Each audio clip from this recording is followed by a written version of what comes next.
Break के बाद आप सभी का स्वागत है। उत्तराखंड भाजपा को चुनाव में बहुमत तो मिल गया, लेकिन अब सवाल सीएम के नाम को लेकर है, जिसके लिए रेस में कई नाम और चेहरे चल रहे हैं, जो आप देख भी सकते हैं। सीएम पुष्कर सिंह धामी, धन सिंह रावत, रितु खंडूरी, सतपाल महाराज, मदन कौशिक, रमेश पोखरियाल निशंक, अनिल बलूनी, ये कुछ ऐसे नाम और चेहरे हैं जिन पर विचार किया जा सकता है। विधानसभा चुनाव में जीत पर विजयी प्रत्याशियों के समर्थकों में जश्न का माहौल भी है।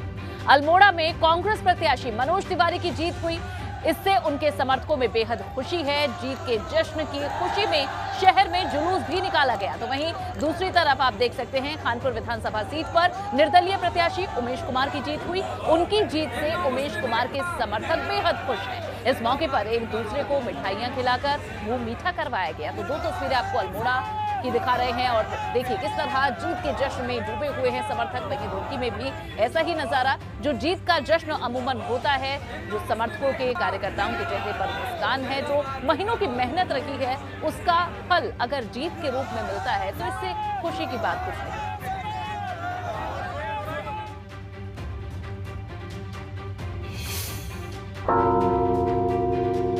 बढ़ते हैं आगे। हरिद्वार की खानपुर विधानसभा सीट से निर्दलीय विधायक उमेश कुमार शर्मा को प्रचंड जीत हासिल हुई है। जीत के बाद क्या कहना है उमेश कुमार का, उनसे खास बातचीत की है हमारे संवाददाता विनोद कुमार ने। चुनौती थी खानपुर विधानसभा आपके लिए, अब लगातार सक्रिय थे उस क्षेत्र में, चुनौती भी काफ़ी लोग आपके सामने बने हुए थे और एक प्रचंड जीत अब आपकी हुई है, क्या कहेंगे? सबसे पहले मैं खानपुर की जनता का आभार प्रकट करना चाहूँगा, क्योंकि ये चुनाव मैंने पहले भी कहा था किसी प्रत्याशी का चुनाव नहीं है। इस बार 20 साल से एक तानाशाह और राजशाही से त्रस्त जनता चुनाव लड़ रही थी। ये जनता ने चुनाव लड़ा, जनता की जीत है और जनता को समर्पित है।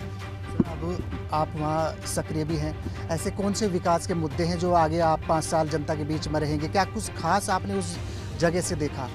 सबसे पहले तो वहाँ गंगा नदी का तटबंध बनना है, जो खादर की सबसे बड़ी समस्या है। सोलानी नदी का तटबंध बनना है। इसके अलावा अच्छी स्वास्थ्य सेवाओं का बहुत अभाव है, सड़कों का अभाव है, अच्छे स्कूल नहीं हैं, बहुत सारी समस्याएं हैं। बहुत से गांव ऐसे हैं जहां तक सड़कें ही नहीं पहुंच पाती हैं। आप उन गांव में जाएंगे तो आपको लगेगा आप 1947 के गांव में आ गए हैं।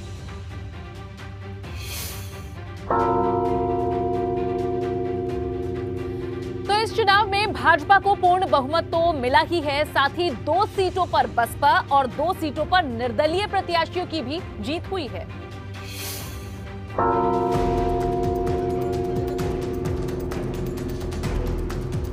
उत्तराखंड विधानसभा चुनाव में इस बार सारे कयास फेल हो गए, तमाम अटकलबाजियां ढेर हो गई। जनता ने फिर से कमल को बहुमत दिया है। मगर इस चुनाव में 4 ऐसे बड़े चेहरे हैं जिनका जिक्र करना जरूरी है। हरिद्वार जिले की लक्सर सीट पर बसपा के मोहम्मद शहजाद की जीत हुई। उन्होंने भाजपा के 2 बार से विधायक संजय गुप्ता को चुनाव हरा दिया। वहीं मंगलोर विधानसभा सीट पर भी बसपा ने बाजी मारी है। बसपा के मोहम्मद सरबत करीम अंसारी ने कांग्रेस विधायक काजी निजामुद्दीन को चुनाव हरा दिया। जबकि खानपुर विधानसभा सीट पर निर्दलीय प्रत्याशी उमेश कुमार की जीत हुई है। इस सीट पर भाजपा और बसपा दोनों ही दल धाराशायी हो गए। रानी देवयानी विधायक कुंवर प्रणव सिंह की पत्नी है। इस बार भाजपा ने प्रणव की जगह उनकी पत्नी को टिकट दिया था, मगर खानपुर की जनता ने इस बार मूड बदल दिया और उमेश कुमार को विधायक चुन लिया। यमुनोत्री सीट पर निर्दलीय प्रत्याशी संजय डोभाल की जीत हुई है। उन्होंने कांग्रेस के दीपक बिजलवाड़ को चुनाव हरा दिया है। इस बार 2 सीटों पर बसपा और 2 सीटों पर निर्दलीय प्रत्याशी जीत कर आए हैं। एबीपी गंगा के लिए देहरादून से अजित सिंह राठी की रिपोर्ट।